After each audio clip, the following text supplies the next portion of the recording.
నడిపించినందుకు వందనాలయ్యా. దేవా, ఈ 2023 సంవత్సరం ఈ చివరి నెలలో నీ దివ్యమైన నామాన్ని మహిమపరచడానికి మీరు ఇచ్చిన ఇట్టి భాగ్యాన్ని బట్టి వందనాలు. గడిచిపోయిన 11 నెలలు ఎన్నో కార్యాలు చేసేవయ్యా. ఎన్నో కీడుల నుండి, శోధల నుండి, బంధకాల నుండి తప్పించిన వాడు నీవేనయ్యా. చేసిన మేలును బట్టి, మా జీవితంలో ఎదురవుతున్న కష్టాల బట్టి, వీటన్నింటిని బట్టి దేవా నీ పాద సన్నిధికి వచ్చి ఉన్నాము. నిన్ను వెతకడానికి వచ్చి ఉన్నామయ్యా. నీతో సహవాసం చేయడానికి రాత్రికాల సమయంలో ఈ రీతిగా మేమందరం కూడి ఉన్నామయ్యా. దేవా, ఈ యొక్క సమయంలో వాక్యం వెతకవచ్చునగా నా నోటికి తోడుగా ఉండండి. ఈ వాక్యం ద్వారా ప్రతి బిడ్డలతో మీరు మాట్లాడండి. ఈ వాక్యము ద్వారా నెమ్మదిని, ఈ వాక్యము ద్వారా ధైర్యమును, ఈ వాక్యము ద్వారా నీ యొక్క దీవెనలు ప్రతి బిడ్డలపై కుమరించి ఇంకా రావాల్సిన బిడ్డలందరినీ మధ్యకి నడిపించి మీరే గంత మహిమ ప్రభావం పొందుకోమని ఈ చిన్ని ప్రార్థన మీ దగ్గర హస్తాన్ని సమర్పిస్తున్నాము తండ్రి. ఆమేన్. మన ప్రభు రక్షకుడైన యేసుక్రీస్తు పుణ్యనామంలో ఈ ఆరాధన కూడి వచ్చిన సంఘ విశ్వాసులందరికీ పేరు పేరున నా హృదయపూర్వక నిండు వందనాలు, శుభాలు తెలియజేస్తున్నాను. దేవుని యొక్క అత్యంత మహాకృప చేత మరొక పర్యాయం ఈ రాత్రికాల సమయమందు దేవుని యొక్క నామాన్ని మహిమపరచడానికి దేవుడు మనకి ఇచ్చిన యొక్క అవకాశాన్ని బట్టి ఆ దేవాది దేవునికి నిండు వందనాలు, స్తుతులు చెల్లిద్దాం. హల్లెలూయా, హల్లెలూయా, హల్లెలూయా. కొద్దిసేపు దేవుని యొక్క వాక్యాన్ని ధ్యానం చేసుకుందాం. రాత్రికాల సమయంలో నేను చెప్పాలనుకున్న అంశం అడగకపోయిన అద్భుతాలను పొందినవారు. అడగకపోయిన అద్భుతాలను పొందినవారు. హల్లెలూయా. పరిశుద్ధ గ్రంథంలో మనం చూసినట్లయితే దేవుడు పరిశుద్ధ గ్రంథంలో ఉన్న అనేక భక్తుల యొక్క ప్రార్థన దేవుడు ఆలకించి దేవుడు వారు చేసిన ప్రతి విన్నపాన్ని బట్టి దేవుడు జవాబిచ్చి ఉన్నాడు. హల్లెలూయా. పరిశుద్ధ గ్రంథంలో మనం చూసినట్లయితే కొన్ని ప్రార్థనలకి దేవుడు సమాధానము ఇవ్వలేదు. ఈ లోకంలో కూడా నీవు నేను కూడా అనేక సార్లు దేవుడికి ప్రార్థించినప్పుడు దేవుడు వెంటనే మనం చేసిన ప్రార్థనకు జవాబు దేవుడు అనేక సార్లు ఇచ్చి ఉన్నాడు. కొన్నిసార్లు మనం ఎంత ప్రార్థన చేసినా కూడా దేవుని యొద్ద నుండి ఎటువంటి సమాధానం మనము పొందుకోలేని వారిగా కూడా ఉండి ఉన్నాము. అయితే బైబిల్ ఏం చెప్తుంది అని మనం ఆలోచన చేస్తే పరిశుద్ధ గ్రంథంలో 91వ కీర్తన 15వ వచనములో చూసినట్లయితే అతడు నాకు మొరపెట్టగా నేను అతనికి ఉత్తరం ఇచ్చేదను, శ్రమలో నేను అతనికి తోడైందును, అతను విడిపించి అతను గొప్ప చేసేదను. హల్లెలూయా. బైబిల్ ఏం చెప్తుంది అంటే ఎవరైతే శ్రమలో ఉంటారో, ఎవరైతే కష్టాల్లో ఉంటారో, ఎవరైతే ఇబ్బందుల్లో ఉంటారో, ఎవరైతే అవసరతలో ఉంటారో మీరు మీకు కలిగిన శ్రమను బట్టి నాకు మొరపెట్టండి, నేను మీకు ఉత్తరం ఇస్తానని దేవుని యొక్క వాక్యం స్పష్టంగా తెలియపడుతుంది. హల్లెలూయా. అంటే దేవుడు ఈ వాక్యం ద్వారా ఏం సెలవిస్తున్నాడంటే శ్రమలో ఉన్నప్పుడు మీరు నాకు ప్రార్థన చేయండి బైబిల్ మనకు తెలియపరుస్తుంది. ఇంకో వాక్యం మనం గమనించినట్లయితే సామెతల గ్రంథము 1వ అధ్యాయము 28వ వచనం. సామెతలు 1:28. అప్పుడు వారు నన్ను గురించి మొరపెట్టెదరు గాని నేను ప్రత్యుత్తరం ఇయ్యకుందును. హల్లెలూయా. ఇక్కడ వాక్యం గమనించినట్లయితే వారు నాకు మొరపెట్టెదరు గాని నేను వారికి జవాబు ఇవ్వకుందునని దేవుడు ఇక్కడ సమాధానం చెప్తున్నాడు. హల్లెలూయా. ఒక చోటనేమో మీకు శ్రమలు వచ్చినప్పుడు నాకు మొరపెట్టండి, నేను మీకు ఉత్తరము ఇస్తానంటున్నాడు. ఇంకో చోటనేమో మీరు మొరపెడితే నేను మీకు ఉత్తరము ఇవ్వను, మీకు జవాబును ఇవ్వను అని దేవుడు వాక్యం సెలవిస్తున్నాడు. అయితే ఈరోజు మన యొక్క అంశం ఏంటంటే అడగకపోయినా అద్భుతాలు చేసే దేవుడు. హల్లెలూయా. ఒక చోటనేమో అడగమంటున్నాడు, ఇంకో చోటన అడిగినా కూడా ఇవ్వాలంటున్నాడు. ఇంకో ఇక్కడ మన విషయం ఏంటంటే, మీరు అడగకపోయినా నేను మీ జీవితంలో అద్భుతాలు దేవుడు చేస్తానంటున్నాడు. హల్లెలూయా. మనం రెండోది చెప్పుకున్నాం కదా, మీరు అడిగినా నేను మీకు జవాబు ఇవ్వను, మీ శ్రమల్లో దేవుడు విడిపించను, మీ కష్టాల్లో నేను విడిపించను, బాధల్లో విడిపించను అని ఈ సామెతలు 1:8 సెలవిస్తుంది. అక్కడ ఎందుకు దేవుడు ఈ రీతిగా మాట్లాడుతున్నాడంటే, కొంతమంది అవసరం వచ్చినప్పుడే దేవుడు, అవసరం రానప్పుడు దేవుడిని పట్టించుకోరు, అసలు దేవుడు ఉన్నాడా అన్నట్టు జీవిస్తారు. కొన్నిసార్లు నువ్వు నేను కూడా ఆ రీతిగానే ఉంటాం. అవసరం ఉంటేనే దేవుని దగ్గరికి మనం వస్తాం. అంటే మనం ఎప్పుడైతే దేవుని దగ్గరికి వస్తామో వెంటనే దేవుడు చేసేయాలి, అది ఏదైనప్పటికీ అని మనం కోరుకుంటాం. మన దేవుడు ఇస్తారా? దేవుడు ఖచ్చితంగా దేవుడు చేయడంట నీ జీవితంలో. ఎందుకు? ఆయన పిలిచినప్పుడు నువ్వు రాలా, నీకు ఇష్టమైనప్పుడు, నీకు అవసరమై వచ్చినప్పుడు, నీకు శ్రమ వచ్చినప్పుడు అప్పుడు దేవునికి మొరపెట్టేవారు. అటువంటి ప్రార్థన దేవుడు ఆలకించినాడు. అయితే దేవుడు ఈరోజు నేను చెప్పడానికి అంశాలు చూసినట్లయితే, మీరు అడగకపోయినా నేను మీ ఎలా అద్భుతాలు చేస్తున్నాను దేవుడు. హల్లెలూయా. కొన్నిసార్లు నువ్వు మర్చిపోయి ఉండొచ్చు, లేదా కొన్నిసార్లు నువ్వు అడుగుదామలే అని అనుకోవచ్చు, కొన్నిసార్లు నువ్వు అడిగి విడిచిపెట్టి ఉండొచ్చు, కొన్నిసార్లు అసలు దాని విషయాన్ని బట్టి నువ్వు అడిగి ఉండకపోవచ్చు. అయ్యా నాకు ఉద్యోగం కావాలి, లేదా గర్భఫలం కావాలి, ఇల్లు కట్టుకోవాలి, నా అప్పులు తీరాలని కొన్ని విషయాలు మనకైతే ఎంతో అవసరము, కానీ మనం అడగకపోవచ్చు.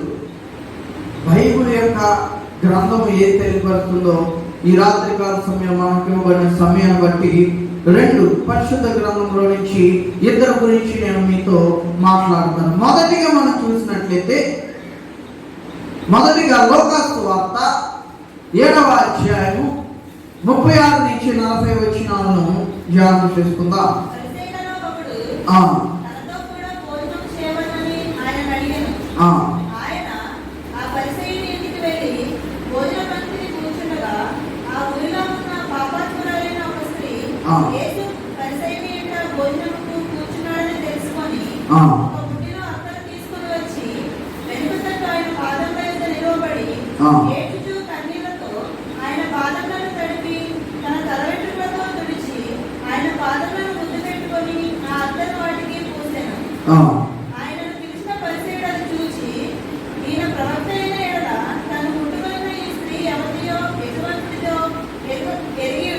చాలా హల్లెలూయా. ఇక్కడ ఈ లోకాసు వార్త 7వ అధ్యాయం 36 నుంచి 48 వచనాలు చూసినట్లయితే, ఒక స్త్రీ ఉన్నదంట. ఆ స్త్రీ పేరు ఇక్కడైతే ఇవ్వబడలేదు, కానీ ఆమెకు ఒక బిరుదు ఇవ్వబడి ఉన్నది. ఏంటి ఆ బిరుదు అంటే, పాపాత్మురాలైన ఒక స్త్రీ. ఎవరంటే స్త్రీ? పాపాత్మురాలు. ఎన్నో పాపములు చేసి ఉన్నది, దేవునికి విరోధమైన పనులు చేసి ఉన్నది. అందుకే లోకమంతా ఆమె పాపాత్మురాలని పిలుస్తున్నారు. పాపాత్మురాలైన ఒక స్త్రీ. ఈ స్త్రీ గురించి ఇక్కడ ఎందుకు రాయబడింది అంటే, ఈ పాపాత్మురాలు పాప క్షమాపణ పొందుకోవడం కొరకు యేసుక్రీస్తు ప్రభు యొద్దకు వచ్చిందన్నమాట. హల్లెలూయా. దేనికోసం వచ్చిందట? పాప క్షమాపణ పొందుకోవడానికి.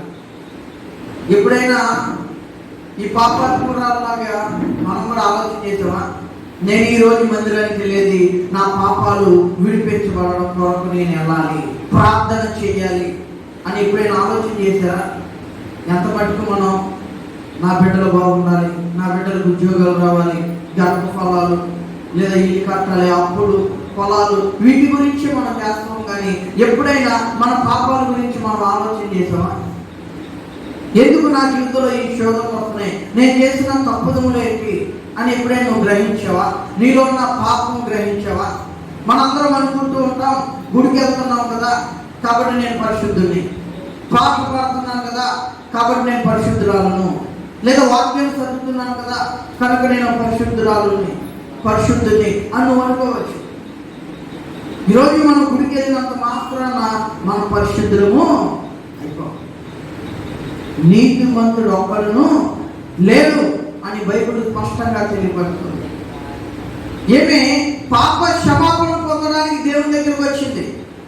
ఏదో వ్యాధి నిమిత్తం స్వస్థపరచబడడం వరకు రాలా, లేదా ఆమె యొక్క స్థితిగతులు మార్చుకోవడానికి రాలా, లేదా ఇంకేదో దేవుకో రాలేదు. కానీ ఆమె రావడానికి గల కారణం ఏంటంటే తన పాప క్షమాపణ పొందుకోవడానికి దేవుని దగ్గరికి వచ్చి ఉందన్న. హల్లెలూయా.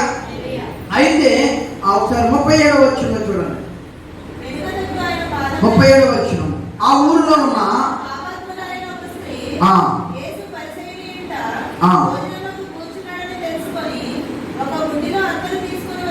చాలమ్మా. హల్లెలూయా. మొదటిగా ఈ పాపాత్మురాలు యేసుక్రీస్తు ప్రభువారు ఏ ఇంట్లో ఉన్నాడో గ్రహించిన. హల్లెలూయా. చూడండి, పాపాత్మురాలైన ఒక స్త్రీ యేసు పరిశీలి ఇంట భోజనముకు కూర్చున్నాడని తెలుసుకొని, హల్లెలూయా, ఏం చేసినాక తెలుసుకోండి.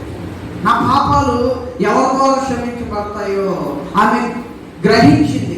కేవలం క్రీస్తు ద్వారానే, ఆయన నామమునే నా పాపములన్నీ విడిపించబడతాయి, నేను క్షమించబడతాను అని గ్రహించి ఈ పాపాత్మలు ఏం చేస్తున్నాయి అంటే యేసుక్రీస్తు ప్రభు వారు ఎవరింట ఉన్నదో అని, మరి ఎవరి ద్వారా చెప్పిందో తెలియదు కానీ ఎక్కడున్నారో కనుక్కోమని చెప్పినట్టుంది. వాళ్ళు వచ్చి చెప్పినప్పుడు ఏమేంటంట తెలుసుకున్నది ఎవరింట్లో ఉందో తెలుసుకొని ఈ పాపాత్మురాలు యేసు ఉన్న ఇంటికి వచ్చి ఉన్నదన్న. హల్లెలూయా. మొదటిగా చూసినట్లయితే ఆమె యేసుక్రీస్తు ప్రభువారి యొద్దకు రావడానికి గల మొదటి కారణం ఏంటి అంటే ఆమె పాపినని గ్రహించిందన్న. హల్లెలూయా. ఏమని గ్రహించింది? పాపిని. ఈరోజు నువ్వు నేను కూడా అయ్యా నేను పాపినని నువ్వు గ్రహించాలి. ఈ లోకంలో మన పాపులు మనం గ్రహించాలి. ఆమె గ్రహించిందన్నమాట, నేను పాపాత్మురాలని అని తను తాను గ్రహించుకొని దేవుడున్న ఇంటిని తెలుసుకొని ఆమె ఆ యొక్క ఇంటిలోనికి ప్రవేశించిందన్న. హల్లెలూయా. ఇక్కడ ఈ యొక్క వాక్యమును చూసినట్లయితే ఈ యొక్క పాపాత్మురాలు గ్రహించినది తెలుసుకున్నది ఏంటంటే మొదటిది గ్రహించింది ఏంటంటే నేను పాపాత్మురాలను గ్రహించింది.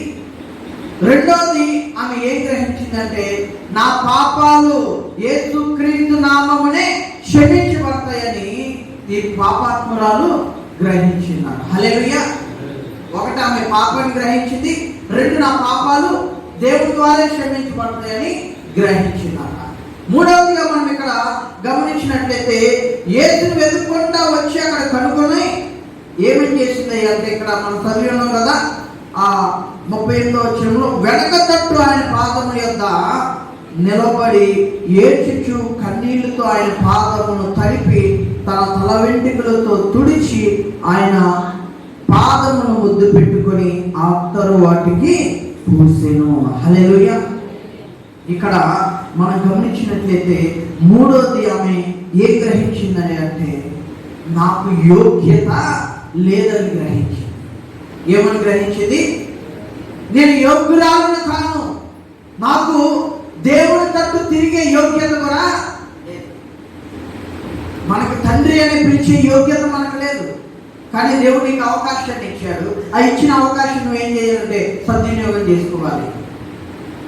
ఎవరికో లేని ధన్యత దేవుడు నీకు ఇచ్చి ఉన్నాడు. ఈ లోకంలో అనేక మంది ఉన్నప్పటికీ కూడా దేవుడు ఆ స్థితిని నీకు ఇచ్చాడు. ఆ రక్షణ దేవుడు నీకు నీ బిడ్డలకు దేవుడు ఇచ్చాడు. కనుక ప్రియమైన దేవుని బిడ్డలారా, మనందరము గ్రహించవలసిన విషయం ఏంటంటే మనం పాపి అని పాపాత్మురాలు అని మనం గ్రహించుకోవాలి. ఆమె ఎక్కడికి వచ్చింది ఒకసారి మళ్ళా చదువుతాం. వెనక తట్టు ఆయన పాదము యొక్క నిలబడి ఆమె ఎక్కడున్నాడో తెలుసుకుంది, ఏ ఇంటిలో ఉన్నాడో తెలుసుకుంది, ఆయన వల్లనే నా పాపాలు క్షమించబడతాయని గ్రహించింది. కానీ దేవుని ముందుట నిలబడిందా? నిలబడ వెనక తట్టే నిలబడి ఉన్నాడు. ఆయన ఎలా ఉన్నాడు? వెనకాల ఆ పాపాత్మరాలు ఉండిపోయి. కారణం ముందుకు ఎందుకు రాలేదయ్యా అంటే నాకు యోగ్యత లేదు, ఆయన ముందు నిలబడే అర్హత కూడా నాకు లేదు అన్న ఇంటితో ఆమె ముందు తల్లికి. ఇంకో విషయం ఏంటి అంటే, యేసుక్రీస్తు ప్రభువు ఏ ఇంటిలో కూర్చొని ఉన్నారో ఆ కాలంలో వాళ్ళు ఎలా కూర్చున్నారంటే, కొంతమంది స్త్రీలు కూర్చుంటా ఉంటారు. ఇప్పుడు ఆమె కూర్చోండి, మళ్ళీ స్త్రీగా ఆ కూర్చున్నట్టు ఈ కాళ్ళు వెనక తట్టు పెడతారనమాట. ఎందుకంటే మళ్ళాగా ఈ చైర్లో వాటిలో ఆ కాలంలో కూర్చునేవారు కాదు కాబట్టి అలాగా బాస్మతి వేసుకుని ఇలా 2 కాళ్ళు వెనక పెడుతూ ఉండేవారు అనమాట. సో ఈమె ఏం చేసిందంటే, వెనక తట్టు వచ్చి ఆయన పాదములను తడుపుతా ఉంది, ఏడుస్తూ తడుపుతా. ఎందుకంటే 2 పాదములు వెనక్కే ఉన్నాయి, అవునా? ఇక్కడ ఈ యొక్క వాక్యాన్ని గ్రహించినట్లయితే ఆమె ఏం చేస్తుందంట, చదవండి ఒకసారి. వెనక తట్టు ఆయన పాదముల యొద్ద నిలబడి ఏడ్చుచు కన్నీళ్లతో ఆయన పాదములను తడిపి. హల్లెలూయా. ఏం చేస్తుందంట, కన్నీళ్లతో ఆయన పాదములను తడిపిందంట. మన కాలు కట్టుకోవడానికి ఎన్ని పడతాయి? జొగ్గైనా పడతాయి, అవునా? చెంబుడు లేదా 2 చెంబులు. అంటే ఆమె ఎంత ఏడ్చిందో ఒకసారి చూడండి. ఆయన పాదాలు తడిపిస్తుందంట. అంతగా ఏడ్చింది. కారణము, ఆమె చేసిన పాపాలని గ్రహించి జ్ఞాపకం చేసుకొని పశ్చాత్తాపంతో కన్నీటితో దేవుని దగ్గర తన పాపాలను ఒప్పుకుంటుంది. హల్లెలూయా. ఏడుస్తా ఉంది. యాడపం ద్వారా ఆ కన్నీళ్ళతో యేసు పాదములన్నీ కూడా 2 పాదములను తుడుస్తూ ఉన్నాడు. హల్లెలూయా. ఈరోజు మన జీవితంలో కూడా జ్ఞాపకం చేసుకోవాల్సింది ఏంటి అంటే, ఆమె కన్నీటి పశ్చాత్తాపంతో అక్కడ దేవుడు ఏం చేశాడంటే, ఆమె యొక్క పాపాలను దేవుడు క్షమిస్తా ఉన్నాడు. హల్లెలూయా. ఇక్కడ చూడండి, తర్వాత ఏమైనది, కన్నీళ్ళతో ఆయన పాదములను తడిపి తన తల వెంట్రుకలతో తుడిచి ఆయన పాదములను ముద్దు పెట్టుకొని ఆ వాటికి పూసాను. హల్లెలూయా.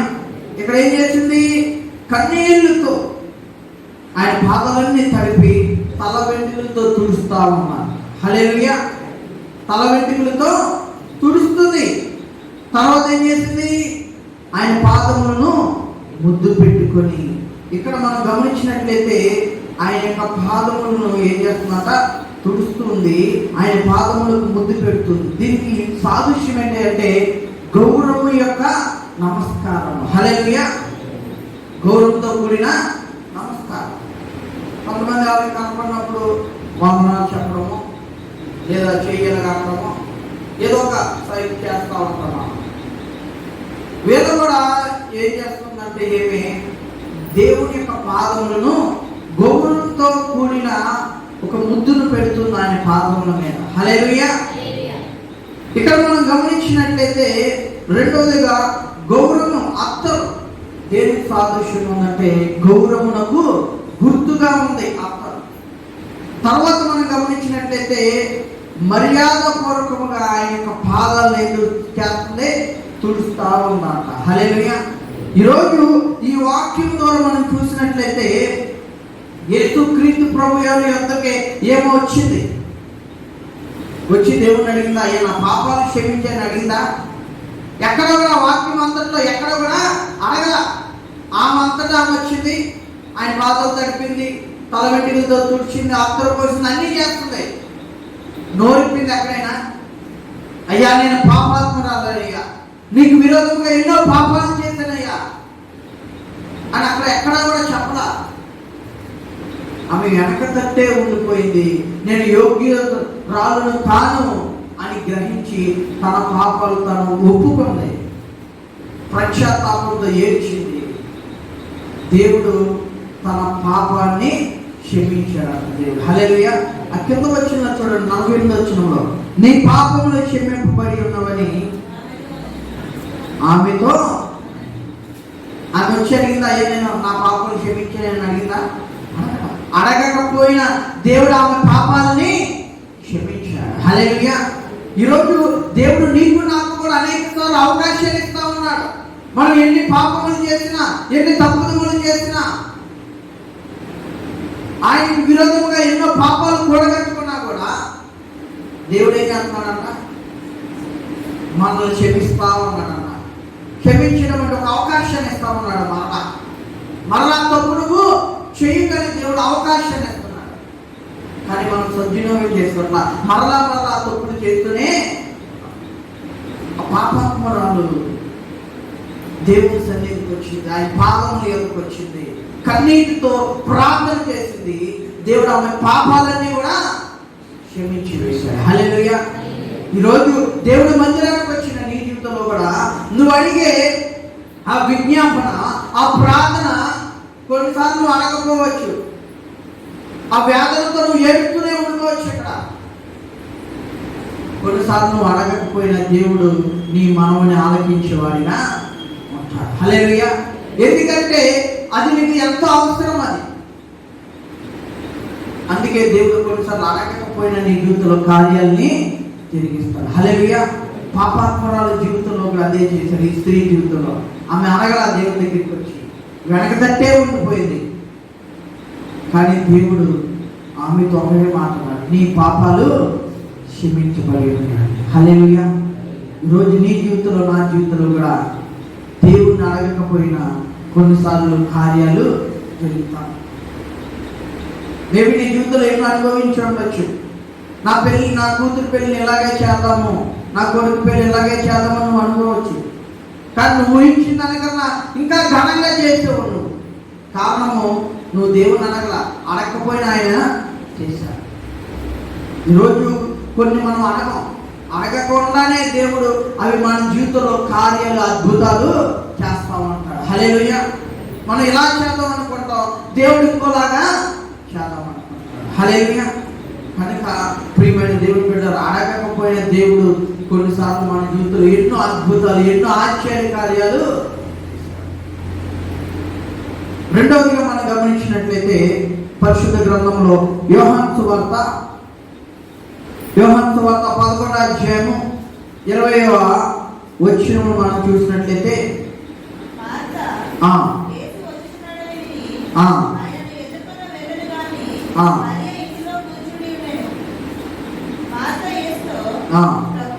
ప్రభువా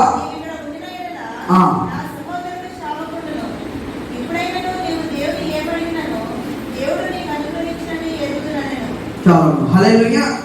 అడగకపోయిన అద్భుతాలను పొందిన వారిలో రెండవ వాళ్ళు ఎవరయ్యా అంటే మార్తా మరియు మరియ యొక్క కుటుంబం. హల్లెలూయా. వీరి గురించి వాక్యములో చూసినట్లయితే చూడండి ఒకసారి. యోహాను సువార్త 11వ అధ్యాయము 3వ వచనం. అతని అక్క చెల్లెలు, ప్రభువా ఇదిగో నువ్వు ప్రేమించువాడు రోగి ఉన్నాడని ఆయన యొద్దకు వర్తమానము. ఇక్కడ మార్తా మరియ యొక్క జీవితంలో దేవుడు ఒక అద్భుతాన్ని చేశాడు. ఏంటి ఆ అద్భుతం ఏంటి అని ఆలోచన చేస్తే యేసుక్రీస్తు ప్రభువారికి మార్తా మరియా ఈ లాజరు అంటే యేసుక్రీస్తు ప్రభువారికి చాలా ఇష్టం. ఎంత ఇష్టమయ్యా అంటే లాజరుని దేవుడు ప్రేమించాడు, అంతగా ప్రేమించాడు. చూడండి అక్కడ, నువ్వు ప్రేమించువాడు రోగై ఉన్నాడు. హల్లెలూయా. ఎవరు ప్రేమించాడు? దేవుడే ప్రేమించాడు. ఇక్కడున్న నిన్ను నన్ను కూడా మనం దేవుని ప్రేమించడం కాదు, ఆయన మొదట మనల్ని ప్రేమించాడు. హల్లెలూయా. ఆయన మనం ప్రేమించడానికి మనం ఏ పాటి వారు? మనకు అర్హత ఉందా?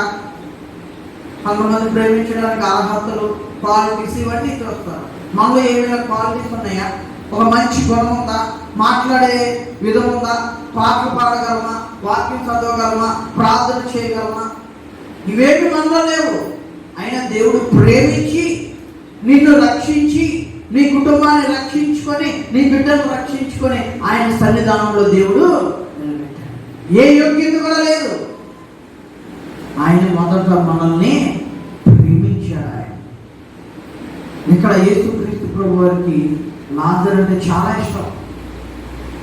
ఎంత ఇష్టమే అంటే ఈ 11:30 వచనంలో మనం చూసినట్లయితే యేసు కన్నీళ్లు విడిచెను. హల్లెలూయా.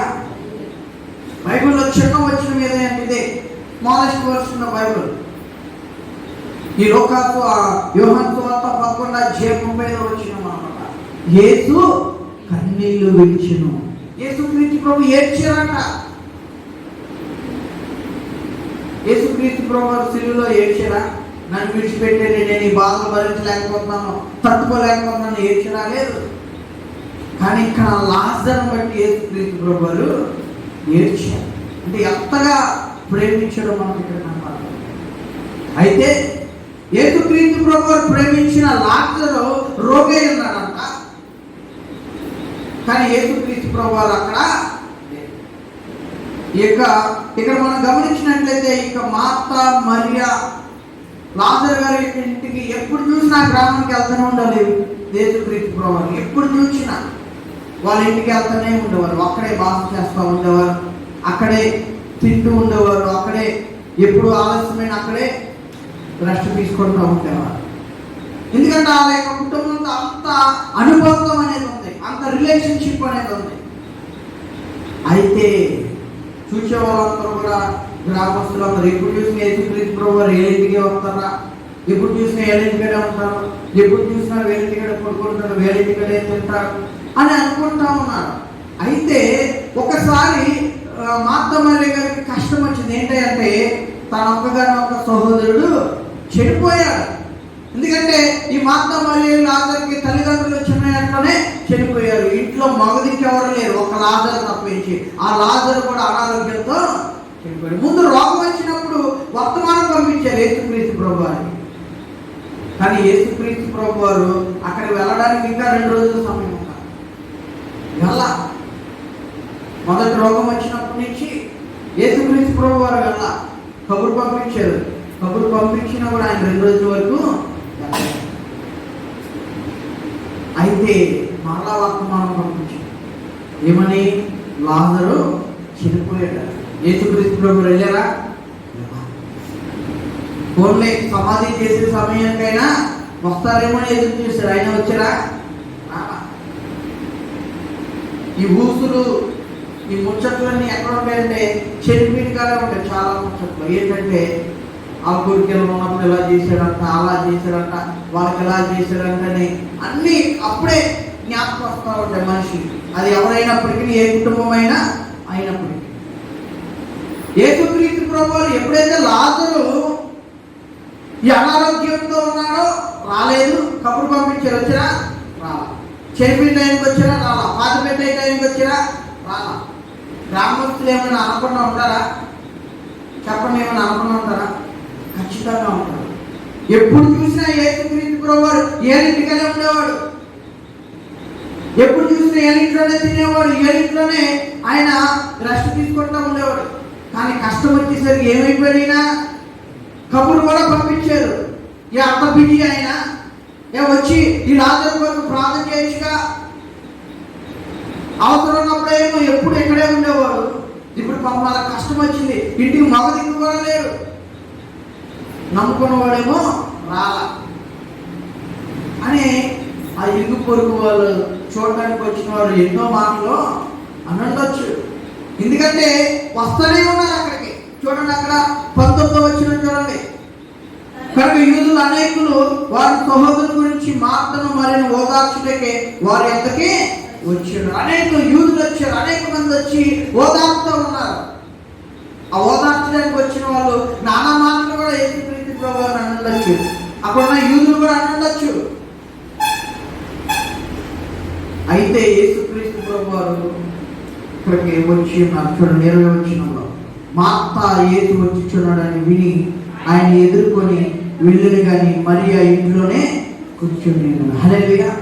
యేసుక్రీస్తు ప్రభువు వచ్చారనగానే మార్త పరిగెట్టుకుంటూ వెళ్ళింది. మరియా వచ్చిందా? రాలా. మేబీ ఆమె అలసిపోయి ఉండొచ్చు, లేదా ఆమె పాపమైన వచ్చి ఉండొచ్చు. యేసుక్రీస్తు ప్రభువు వారు ఉన్నంటే మాత్రం ఇప్పుడు ఇలా అయ్యేది కాదేమో. అయితే కింద వచ్చిన వాళ్ళు చూస్తే మార్త యేసుతో, ప్రభువా నీవు ఇక్కడ ఉండి నీవలా నా సహోదరుడు చావకుండెను. హల్లెలూయా.